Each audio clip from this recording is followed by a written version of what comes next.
de honradez y de trabajo. Nuestro pésame, pues, ¿verdad?, a la familia de don Antonio Medrano.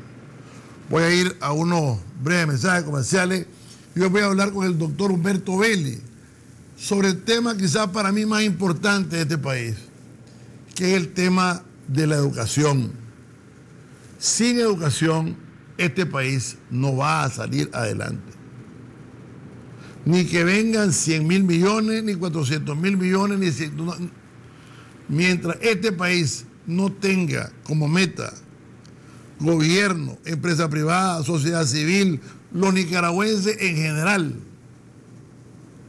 Porque yo la educación la conecto con la basura. Este país, si fuera educado como el vecino que tenemos al lado, que siempre nos está molestando con el río San Juan, pero que no podemos dejar de decir que es un país limpio, hombre, se debe a la educación. Un país con educación no ensucia. Un país con educación entiende que la basura produce enfermedades. Un país con educación tiene, ¿verdad?, futuro. Lamentablemente nosotros no hemos tomado. Y FUNIDES, en una presentación brillante que hiciera el doctor Humberto Vélez, con quien voy a estar platicando, cuando yo leí, ¿verdad?, que ocupamos casi, ¿verdad?, lo tenía señalado yo porque me da tristeza. Siempre parecemos en los últimos lugares de todos nosotros. Bueno, en corrupción y esas cosas, pues hemos estado a veces en primer lugar. Aquí, ya saben ustedes cómo es la cosa. Pero es impresionante, ¿no? Cuando leemos, ¿verdad? Aquí está, los indicadores más recientes del Foro Económico Mundial le otorgan a Nicaragua el puesto 131 en su calidad de educación primaria, de un total de 139 países. Por los otros 8 han de ser africanos, ¿verdad? Haití, África y nosotros. Qué horrible. Y aquí hay una pirámide que estaba buscando hace un momento cómo anda esta pirámide. En otros países esta pirámide es al revés. La primaria ocupa el primer lugar, la secundaria el segundo lugar y la universitaria el tercer lugar. En Nicaragua es al revés. La universitaria ocupa el primer lugar, la secundaria el segundo lugar y el tercer lugar la primaria. Regreso con el doctor Humberto Vélez Pereira para hablar sobre este tema.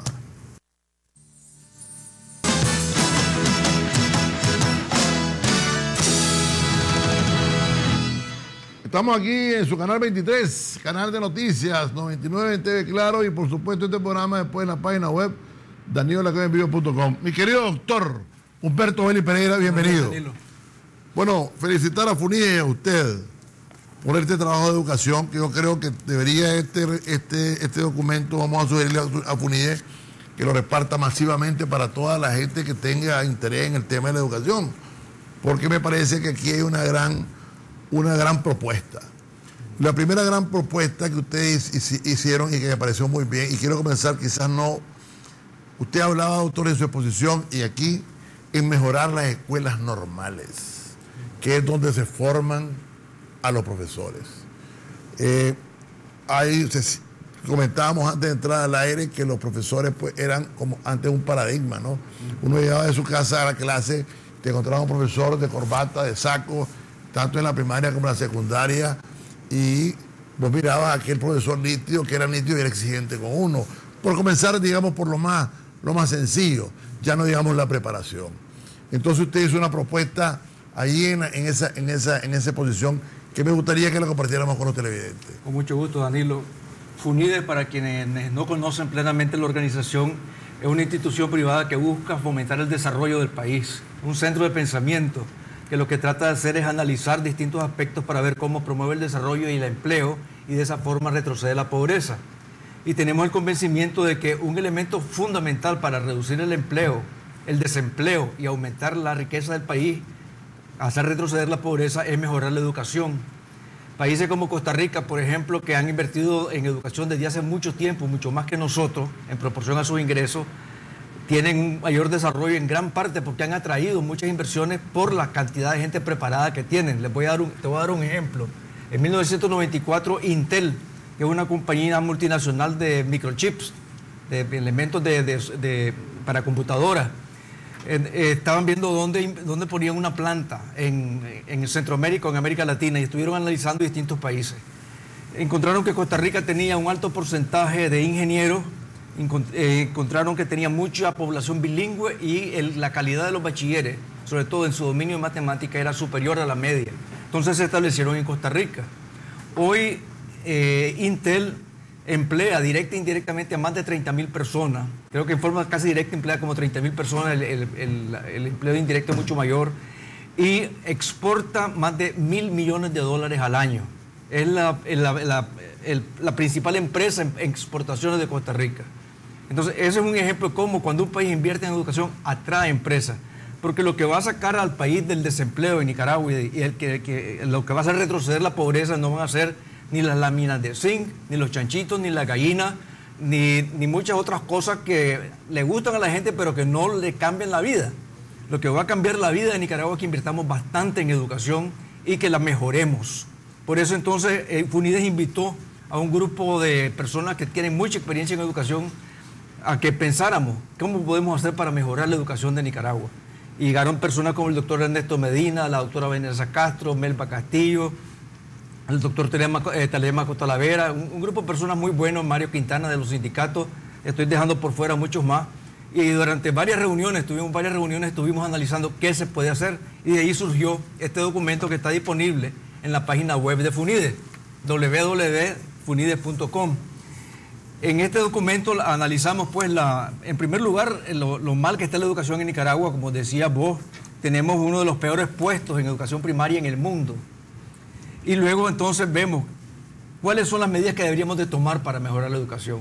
Y fuimos enumerando una de ellas, pues mejorar las escuelas normales, mantener el alimento a los niños de primer grado, a los niños de preescolar, fortalecer el preescolar, mejorar el salario de los maestros pero vinculado al desempeño, introducir televisiones y tecnología moderna en las escuelas. Entonces hay una serie de recomendaciones y a cada una de ellas se les puso un costo.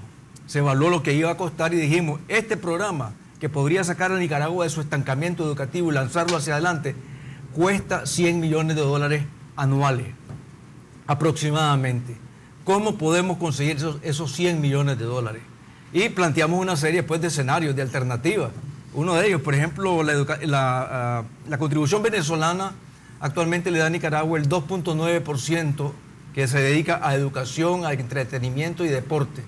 Nosotros sugerimos que se subiera 10%, lo cual significaría $34 millones. Ya cubrimos un tercio de las necesidades educativas. Y otra serie de alternativas, pues, que están bien detalladas en el documento. Ustedes hablan, doctor, de consenso. ¿Cómo se construye ese consenso? Es decir, sí, ese es un tema sumamente importante y fue la primera recomendación del grupo que se reunía con nosotros. Es decir, para que un país tenga un buen plan económico, educativo o de salud, necesita mantener ese plan durante bastantes años. Y necesita que las principales fuerzas del país se pongan de acuerdo sobre qué es lo que hay que hacer en esto.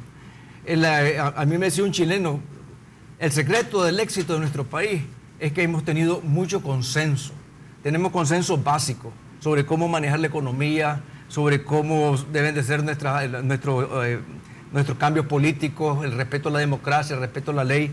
Y ese consenso en el cual coinciden todas las fuerzas políticas del país nos ha permitido una paz y una estabilidad que ha dado magníficos resultados.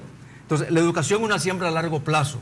Vos no podés establecer un sistema educativo con un determinado currículum y un determinado texto hoy para cambiarlo dentro de 3, 4 o 5 años. Porque este es un proceso que va rindiendo efectos en 5, 10, 15 años de plazo. Y lo que ha sucedido en Nicaragua y en muchos países de América Latina es cambios continuos de programas educativos. No solamente a veces se cambia el plan educativo cuando cambia un gobierno, sino que a veces cuando cambia un ministro. Por ejemplo, el ministro Miguel de Castilla comenzó con un plan educativo bastante bien articulado. Yo no estaba plenamente de acuerdo con todo, pero tenía muchos puntos muy buenos. Sin embargo, después vino la siguiente ministra, Miriam Raude, y cambió completamente el plan del ministro Castilla. Ahora estamos con un nuevo plan. No podemos estar cambiando plan cada 3 años. Incluso no podemos estar cambiando plan cada vez que cambia el gobierno. Necesitamos ponernos todos de acuerdo y hacer un plan nacional de educación que trascienda los cambios de gobierno. Y podríamos ponernos de acuerdo. En Nicaragua ya nos hemos puesto de acuerdo en cosas bien importantes. Aquí izquierda y derecha ya se pusieron de acuerdo en que hay que respetar la libertad privada, la propiedad privada, que hay que mantener los tratados de libre comercio, que hay que mantener la libertad cambiaria, que hay que mantener la estabilidad macroeconómica con el Fondo Monetario. En eso coinciden todos, izquierda, derecha, y eso nos da una gran plataforma para avanzar. Construyamos una plataforma educativa que se reúne izquierda, derecha, centro, todos los grupos, sindicatos, discutan y se planteen un plan que no sea una utopía, una carta al niño Dios, sino que le pongan costo a cada una de las alternativas que proponen y luego que se planteen cómo podemos hacer como país para financiar este plan. Pero si no hacemos un esfuerzo grande los nicaragüenses de sentarnos, discutir y tomar decisiones, donde participe el gobierno en primer lugar, el COSEP, las universidades, las distintas fuerzas, si no se ponen en serio a un compromiso solemne, formal y financiado, no vamos a salir adelante. Vamos a seguir patinando, vamos a seguir con un crecimiento del 3%, del 2,5%, y ahí va a seguir la pobreza. Van a seguir los pobres haciendo fila para recibir sus regalitos. Ahora, a mí me llamó la atención que el señor Asensio, que estuvo ahí presente, la parte técnica, pues, ¿verdad? Usted no la tocó, pero sí le hizo referencia a usted rápidamente. El otro día mirábamos que aquí en Nicaragua, por ejemplo, técnicos, y yo ponía el ejemplo del señor que repara, llamamos a don Orlando para que nos repare la lavadora o la refrigeradora, ¿verdad? El hombre da cita. No puedo, te dice, porque estoy lleno. Sí. Te espero en una semana, don Danilo. Entonces yo, preguntándole, don Orlando, no, me dice, usted se acuerda, me dice que un señor guatemalteco aprendía a hacer, me dice, a reparar, y ahora vivo de eso, me dice. Y el hombre bachirandea, barriga para todos lados. ¿Y qué pasa, mi querido Humberto? No hay ya que te repare la televisión, no hay que te repare el radio, que te repare una plancha, bueno, es casi una odisea. Que son aquellos, usted se acuerda que en la vía Managua, usted iba caminando, había un médico, y de pronto decía, técnico de radio. Y había, por ejemplo, don Alejandro Montenegro, si me acuerdo ahorita, frente a la avenida Bolívar. Era un hombre que te reparaba los radios de aquella época. Ahora podrían haber técnicos de reparar los radios modernos, DVD modernos, no existen. Esa es un área descuidada. ¿Por qué se ha descuidado tanto? En parte porque le hemos dado un énfasis extraordinario a la educación universitaria. Como la educación universitaria es gratis y tiene mayor prestigio en Nicaragua por razones culturales que ya en el campo de las realidades no tienen fundamento, entonces muchísimos hogares prefieren pues, que su hijo sea licenciado, aunque después ande manejando un autobús y la licenciatura no le incremente notablemente sus ingresos. Claro. Y hemos creado una distorsión tremenda en Nicaragua. Usualmente por cada ingeniero hay 5 técnicos, sí. Por cada médico hay 5 o 10 enfermeras. Aquí tendemos a hacer al revés. Casi hay más ingenieros que técnicos. Y existe esa carencia de una serie de profesiones medias que en otros países tienen muchísimo prestigio y que muchísimas veces producen mejores ingresos que las licenciaturas. Hay cantidad de licenciados subempleados, mal empleados, mal pagados. Entonces deberíamos de hacer un esfuerzo por rescatar la nobleza de las profesiones técnicas, la nobleza de las profesiones intermedias. Y una de las recomendaciones que hacíamos acá es que una vez que hicimos el análisis de cómo se gasta la plata educativa en Nicaragua, descubrimos que no solamente gastamos muy poco, sino que lo poco que gastamos lo gastamos mal. Gastamos demasiado en el sistema universitario en relación a lo poco que se le da a la primaria y a la secundaria. Ahora, no se trata de irle a quitar la plata a la universidad, pero sí podría sugerírsele al CNU, al complejo universitario, que en vez de tantas carreras clásicas que están teniendo una sobreabundancia en el mercado y mucho desempleo, ¿por qué no crean lo que se llama, en Estados Unidos le llaman community colleges, que son colegios técnicos o instituciones técnicas intermedias donde sacan diplomados y profesionales de carreras menores de 2 años, año y medio, 3 años, en una enorme variedad de especializaciones. Y entonces la misma universidad podría asumir una enorme carga de enseñanza técnica y podría también la misma universidad asumir la profesionalización y todo el entrenamiento de los maestros del Ministerio de Educación. Y ahí, con el mismo 6%, sin quitarle un centavo a nadie, estamos reorientando el gasto educativo en favor de las clases pobres. Porque el grueso de la población nicaragüense, donde va a la primaria, quienes van a la universidad es una minoría, y es la minoría en general de mejores ingresos. Los pobres que van a la universidad no son la mayoría. El 40% de los que se matriculan en las universidades públicas del CNU vienen de colegios privados, cuando solamente el 15% de los colegios de Nicaragua son privados. Es decir, hay una desproporción de la gente de mejores ingresos que va a la universidad. Entonces, el tipo de educación que más beneficia al pobre es la educación primaria. ¿Por qué, doctor? Dígame las razones, porque me ha llamado la atención a mí. ¿Por qué la primaria es la que más beneficia al pobre? Bueno, en la primaria es la base del edificio, ¿verdad? Sin una primaria no podés estudiar una buena secundaria. La primaria te enseña a leer bien, te enseña a hacer tus operaciones matemáticas, o debería de enseñarte a hacer tus operaciones matemáticas básicas, te enseña a comenzar a pensar, comenzar a leer un texto, a analizarlo. El problema que tenemos es que nuestra primaria no solamente es insuficiente en cobertura, hay mucha deserción, sechino que tiene pésima calidad. Y es otro aspecto que abordamos en el documento. Usted al inicio de la exposición habló de la suma y la reta, que había echado, que no sabían sumar. Sí, una de las deficiencias de nuestra primaria es que no mide los resultados académicos de sus estudiantes en forma sistemática. Deberían de medirse todos los años y publicarse colegio por colegio cómo van los chavalos de cada colegio, de cada centro. Claro. Así podrían ver, los padres de familia podrían ver. Público y privado. Público y privado, debería ser una obligación. Claro, que publicaran sus resultados, cómo van las notas en matemáticas, como pasar en todas partes del mundo, ¿verdad? Y así uno escoger el colegio y la universidad. Y así se puede comparar, ¿no? Claro. Y el mismo colegio puede ir midiendo si va mejorando o no va mejorando, y también se le puedan dar premios a los docentes cuyos estudiantes están aprendiendo más rápidamente.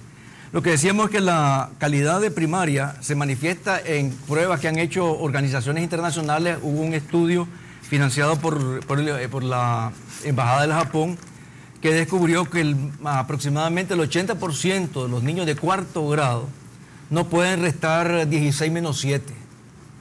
No pueden. O sea, cuando ya la suma excede lo que podés, los dedos de la mano, porque ellos restan y suman con los dedos. Cuando ya la cifra excede de 10, ya entran en problemas. Entonces, eso es un síntoma alarmante de que nuestra primaria está malísima. Y a veces nos llenamos la boca diciendo ahora tantos miles entran al colegio, la matrícula subió a no sé cuánto %, pero estamos entregando una educación que no cumple con los requisitos mínimos de una educación verdadera. Es como, a mí me gustó mucho un ejemplo que puso alguien de apellido Chamorro en el Nuevo Diario. Decía, no podemos estar entregando en vivienda, por ejemplo, no pudiéramos decir que estamos cumpliendo con el deber de dar vivienda a los nicaragüenses si estuviéramos entregando casas de cartón. Porque pudiéramos resolver el problema entregándole a todo el mundo una casa de cartón. Claro. Eso es lo que está haciendo nuestro sistema educativo, entregándole a todo el mundo una educación muy mala, en todos los niveles. Lo primero que hay que revisar es la calidad. Entonces, la calidad, eso números están relativamente bien, pues tenemos una cobertura bastante grande, aunque hay mucha deserción. Pero bien, aún en los números estamos mal, Danilo. Menos de la mitad de los que entran a primer grado terminan la primaria. Somos el país que tiene la peor deserción de Centroamérica. Y no solamente eso, sino que estamos estancados. Vos comparás la cifra de hace 10 años con la cifra de ahorita y no hemos mejorado. Estamos estancados. Entonces hay que dar un golpe de timón fuerte para levantar eso y para mejorar la calidad. ¿Y mejorar la calidad cómo? Bueno, una idea, las escuelas normales. Priorizar, hacer una escuela normal modelo. Esta fue una idea de Nicho Marenco en una de las reuniones que tuvimos, porque fue de los que participaron en este documento.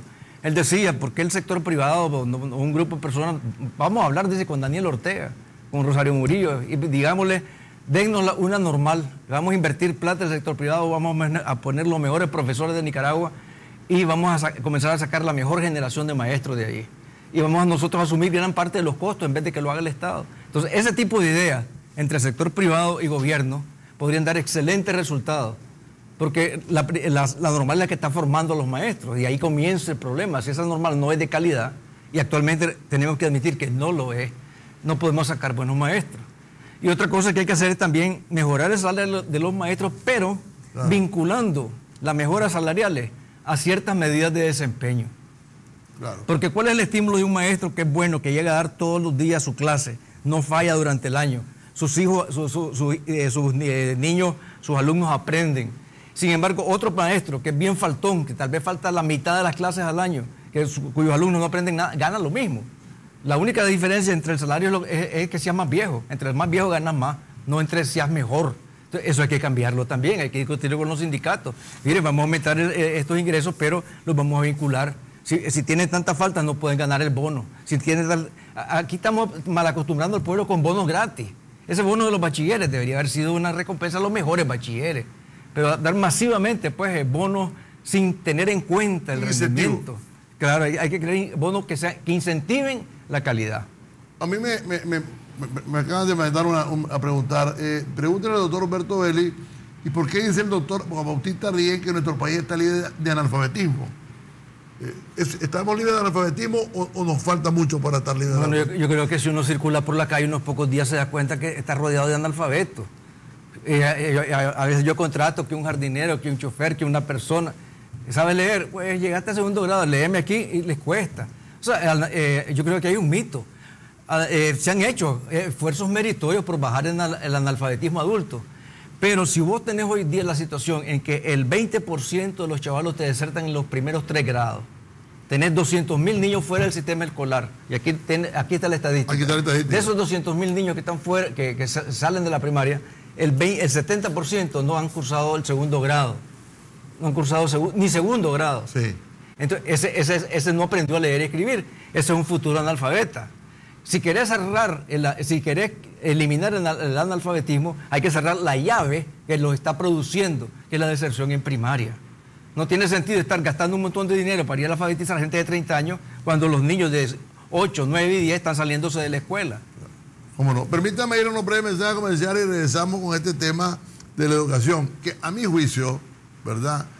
Y a mi opinión, quizás no estoy equivocado, pero es lo que nosotros pensamos y algunas otras personas, debería ser una discusión nacional a partir del próximo año. Es decir, ¿qué vamos a hacer con la educación? Y yo creo que me gustó mucho eso. Yo creo que hay que sentarse con el presidente Ortega, doña Rosario, las empresas privadas, los representantes de los profesores, especialistas en la materia, ¿verdad? Diputados, correcto, ¿verdad? Señores, sentémonos, hagamos un trabajo, hagamos a un ladito, ¿verdad?, la bandera partidaria. Exacto. Porque la matemática no es ni roja, negra, ni es liberal. El número 1, 2, 3, 4, hasta el 10, hasta el 1.000.000, no tiene color político. Regresamos con más sobre este tema con el doctor Humberto Vélez.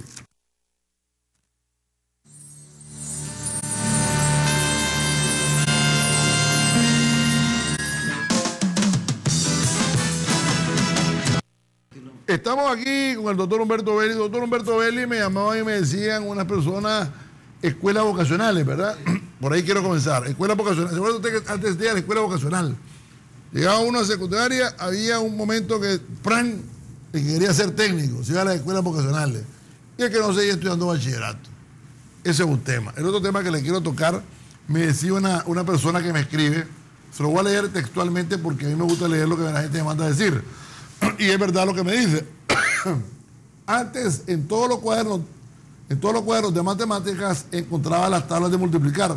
Ahora no encontraba uno solo ni tablas de conversiones. Antes en los cuadernos venían, ¿te acuerdas? Siempre. Venían las tablas de multiplicar del 2 hasta el 12, ¿verdad? Y entonces ahora no vienen. Las conversiones, 1 metro, todo, ¿verdad? Ahí venía. Esos dos temas, ¿verdad? Por un lado, las escuelas vocacionales, por otro lado, los cuadernos y las herramientas, que si tenemos o no tenemos herramientas para estudiar en Nicaragua. Sí, las escuelas vocacionales decíamos antes que sería una gran solución al problema de un gasto universitario exagerado con una población universitaria que, además de que tener una alta deserción y ser muy cara para el país, muchos de sus egresados no encuentran empleo porque hay carreras que están saturadas. Lo que necesitamos es aumentar muchísimo la calidad y la presencia de carreras intermedias. Y un pensamiento con respecto a la secundaria es que actualmente la secundaria sigue funcionando en Nicaragua como una antesala de la universidad, cuando la universidad no puede absorber los 50 y tantos mil bachilleres que se producen, que se bachilleran, que terminan anualmente. Lo ideal sería bifurcar la secundaria. A partir del digamos el tercer año, tener una ruta hacia la universidad para aquellos estudiantes que tengan esa vocación demostrada a través de pruebas, etcétera, y otra ruta hacia las carreras técnicas, que no es una ruta inferior, sencillamente es una vocación distinta.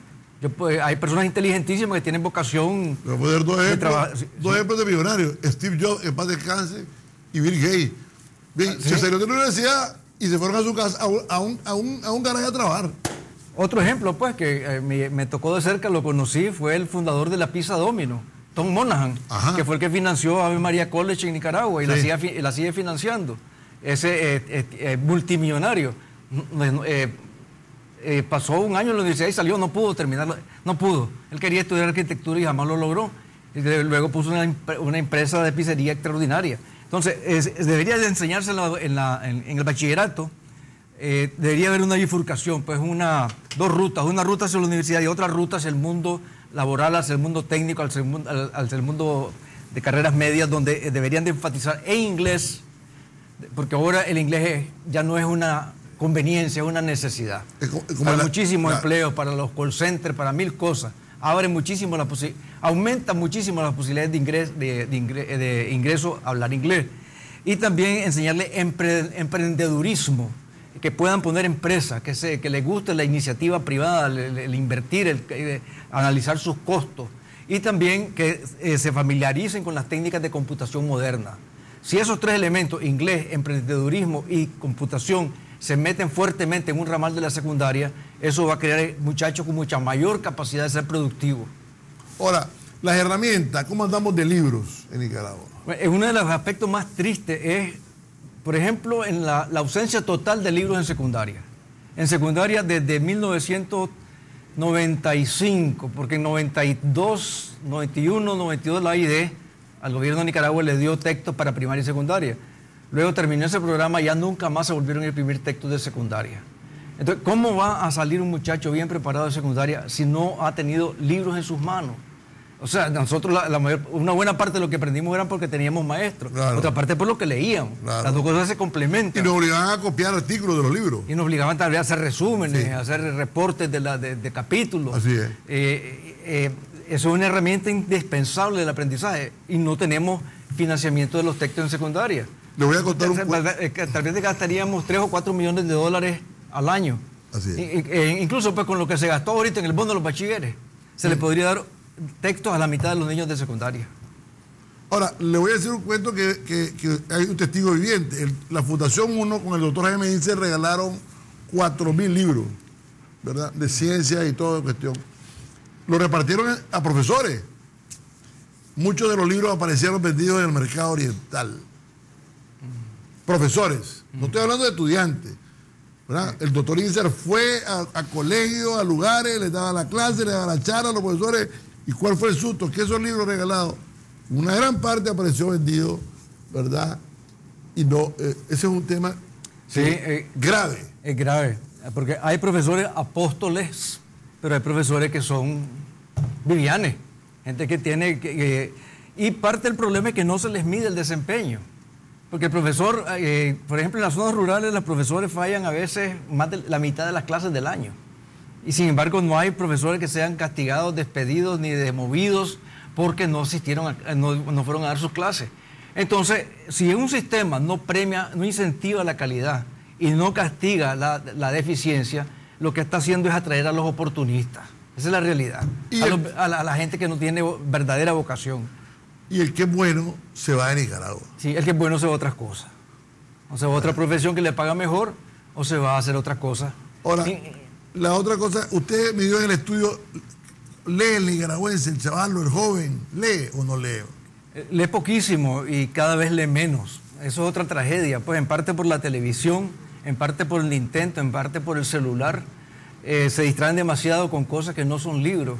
Y eso es una gran tragedia, pues, porque gran parte del aprendizaje es a través de libros. ¿Cómo se explica que en una sociedad como la norteamericana, donde hay Nintendo, televisión, iPod y todo, el norteamericano promedio lee 10, 12 libros al año? Y leen muchísimo menos que el chino promedio. ¿Cómo se explica eso? Se están quedando un poquito atrás los gringos en relación al avance de los asiáticos. Sí. Porque la cultura asiática es mucho más disciplinada. Hay una autoridad en la familia fuerte de los padres y de las madres. A los hijos sin pena les exigen bastante. y la cantidad de horas que pone un niño chino en el estudio usualmente es el doble de la que ponen muchos norteamericanos. Y el gobierno chino, que es comunista, ha puesto el inglés obligatorio en todo el sistema escolar. Y es exigente con los profesores. Y incluso cobra en las universidades públicas. Cobra. Cosa que en Nicaragua no ocurre.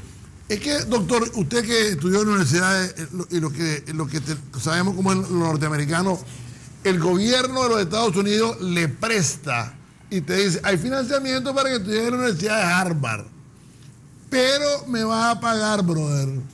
¿Cómo? Me vas a pagar de a dólar, pero me vas a pagar. En Nicaragua debería de ser igual. El que fue a estudiar a la universidad con los impuestos de los nicaragüenses debería de pagar. No que aquí no pagan. Sí, y si nos ponemos a pensar cuánto le cuesta al pueblo nicaragüense graduar un abogado, un ingeniero, un administrador de empresa, porque se está gastando $1,200 al año en cada estudiante universitario, pero de los 100,000 que hay actualmente en el sistema público se van a graduar solo 10,000. El costo de graduar cada estudiante, cada universitario en Nicaragua anda alrededor de los $20,000.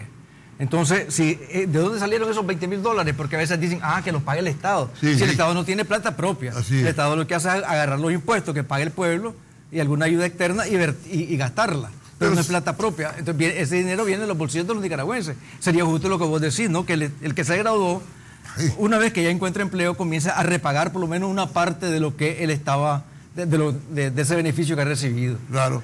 Ahora, a mí me llama la atención, ¿verdad? Aquí no te miden, la Universidad Nacional no miden a los estudiantes cómo dan sus notas. Porque deberían de medirla, ¿verdad? Deberían de medirla y deberían de decir, vení para acá, hombre. No, uno puede seguir siendo becado, papá. Va para su casa. O sea, no hay una medición de la calidad, ni de los profesores, ni de los estudiantes. Sí, sí. Esa es la receta para la mediocridad. El estudiante, las becas deberían estar reservadas para estudiantes de buen rendimiento académico y perderse si ese buen rendimiento académico no se mantiene. Hay estudiantes que tardan 8, 9, 10 años en graduarse y terminan una carrera y van para otra, y van para otra. Los llamados estudiantes eternos. Hemos visto cantidad de líderes estudiantiles de 35 años, 38 años, que tienen esa gente carísima para Nicaragua. Ahora, a mí me parece, nos quedan 3 minutos, doctor, quisiera tal vez un resumen, un mensaje para la sociedad en general. ¿Cuál sería, verdad, no el secreto, sino una forma para comenzar ya, como usted lo decía, no mañana y pasado mañana, no para comenzar ya que Nicaragua entera comience a pensar en función educativa? Bueno, muchos padres de familia ya están haciendo el esfuerzo por buscar mejor educación para sus hijos. Conmueve pues la cantidad de padres que andan buscando mejores colegios, pero es importante que la sociedad civil de alguna forma se organice y haga una presión nacional a favor de una mejor educación. El tema, por ejemplo, de la mejor educación no estuvo en la campaña electoral. No son temas que se discuten. Tenemos ese reto, ¿no? Cambiar esa cultura y que la preocupación de los movimientos sociales, civiles, etcétera, pongan la educación en el centro de la agenda. Y los periodistas, los distintos sectores, pues, no sé exactamente cómo lograrlo, pero si tenemos todo el interés de hacerlo, va a ir sucediendo. Y ojalá que el gobierno, pues, que tiene una bomba de tiempo con 260,000 universitarios, de los cuales la mayor parte no van a conseguir empleo digno, ojalá que también se preocupe por agarrar el toro por los cuernos y que todos juntos logremos priorizar la educación. Ahora, la otra cosa que creo yo que hay que comenzar, por ejemplo, por algo y tal vez comenzar a medir calidad, pues. Lo primero que debe hacerse... Y eso es barato. Y eso es barato. Es barato. Porque poner y comenzar a venir para acá, ¿cuántos profesores aquí? Asistencia a los profesores, asistencia a los alumnos, estamos así. Siguiente paso, ¿qué vamos a hacer? O sea, comenzar a trabajar en algo, en lo que nos cuesta. Incluso una idea que es posible que la acuerpe COSEP, porque ya me lo manifestaron, es que COSEP o FUNIDES comiencen a hacer lo que se llaman rankings o jerarquía o clasificación de universidades. Por Correcto. Ejemplo, ¿cuáles son las 10 mejores universidades de Nicaragua? Correcto. Y la siguiente. Así ¿Cuáles es. son los mejores centros públicos de enseñanza media? Correcto. Aquí está la lista. Y en cada municipio el alcalde se preocupa por premiar al mejor colegio de cada municipio. Claro. ¿Público o privado? Público o privado. Pero para premiar hay que poder medir. Claro. Entonces, primer requisito, medir resultados. Así es. Y eso es un requisito bien barato que puede dar resultados bien grandes en mejorar la educación. Doctor, como siempre, un gusto verlo. Gracias, el Danilo. doctor Humberto Vélez, hablando con temas de educación. Mañana nos vemos, si Dios así lo permite, y su María Romero nos ilumina para que nos eduquemos más y nos proteja de tanto bárbaro y de tanta barbaridad. Ahí nos vemos.